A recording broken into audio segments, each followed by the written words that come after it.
sidumise uNkulunkulu ngamaphimbo nangobukhona bethu, sibabaze uthando asithanda ngalo ngokunikela ngendodana yakhe yodwa, ukuba noma ubani okholwa yiyo angabe esabhubha kepha abe nokuphila okuphakade.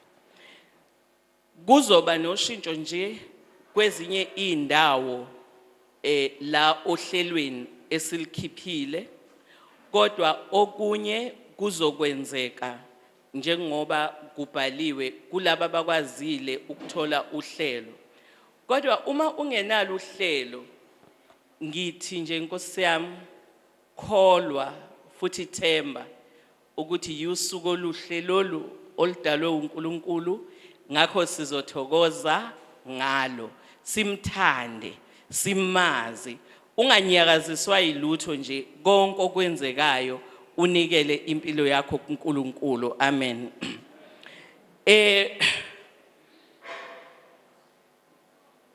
Nxa singena ke njengamanje, ngizocela ukuthi namhlanje bakithi yize ukuthi sisendlini yesonto, ngiyacela ukuthi uma ngabe kufanele sishaye izandla siyishaye izandla. Ngithi ake ngizwe ukuthi niyakwazi ukushaya izandla.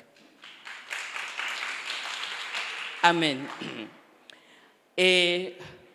Uma ikhwaya licula asiyukushaya izandla, kodwa siyoyishaya uma seliqedile. Kodwa umuzwa ukuthi uyathokoza kakhulu, ungasiphakamisa nje isandla sakho uthi okay, sikubone ukuthokoza kwakho uma ikhwaya licula. Namhlanje sinesolo, isolo esizoyinikezwa uSiphokazi Maphumulo. Mashimane, sondela ntombazane.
People of Jerusalem, gather your forces. We are besieged. They are attacking the leader of Israel. The Lord says, Bethlehem, Ephrathah, you are one of the smallest towns in Judah, but out of you I will bring the ruler of Israel, whose family line goes back to ancient times. So the Lord will abandon his people to their enemies until the woman who is to give birth to a son. Then his fellow countrymen who are in exile will be reunited with their own people. When he comes, he will rule his people with the strength that comes from the Lord and with the majesty of the Lord God himself. His people will live in safety because people all over the earth will acknowledge his greatness and he will bring peace. Hear the word of the Lord. The choir will now do hymn 57, Lalelani Izingelosi.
ngingakabingeleli ngixolisele usobaba utheke kodwa simbonele simmelele futhi uma siza lapha esikhawini ukuzonibona nicula kamnandi kanjena ngakho ke kuyintokozo nakimi ukuba ngibe phakathi kwenu kakhulukazi ke ngibone nabantu engibahlonipha kakhulu emculweni u Dr Sibusiso Xulu the one of the renowned choir conductors and he's been in the field for quite a long time nami ngeke ngacula ngaphansi kwakhe sisebasha bese maphophoma siyabonga Xabashe ngibonge nokubona uMr Makhanya one of the well traveled is it